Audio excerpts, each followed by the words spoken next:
residents of the Beacon Hill area were already suffering from an undergoing gentrification process by way of the government during this time period.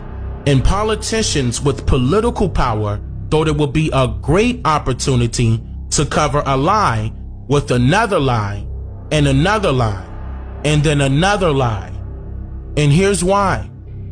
Particular properties of the Beacon Hill area, whether publicly or privately owned, were chosen by the secretary to immediately become official historic locations taught throughout American history and even African American history. And many of these chosen locations were in fact not the original location of the story it represents. In fact, the famously known Hayden House of Boston, Massachusetts was chosen by the Secretary of the Interior as a safe house of the Underground Railroad, in which he commissioned the National Center for the Study of Afro-American History and Culture that same year in order to create the story behind it, knowing that their story is absolutely not true.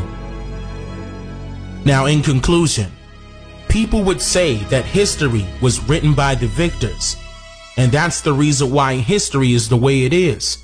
But I will have to disagree with them, merely because only a loser will have the audacity to write a story to make it seem as if they won when they didn't.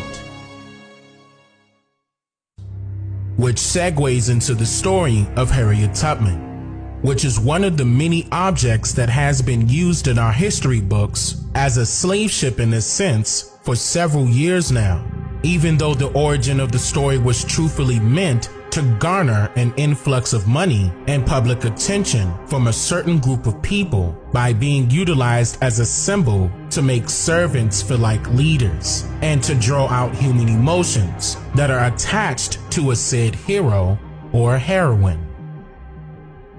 That alone is just one of the many reasons why the story of Harriet Tubman has been recreated over and over again as a book and as a movie. But what if you never heard of this story in school before? How would you even know about slavery? Would you hear it from your parents or your grandparents? Can you even recall how many times they have mentioned Harriet Tubman to you? In the English language, the word Harriet is defined in 1828 as an estate ruler, and the word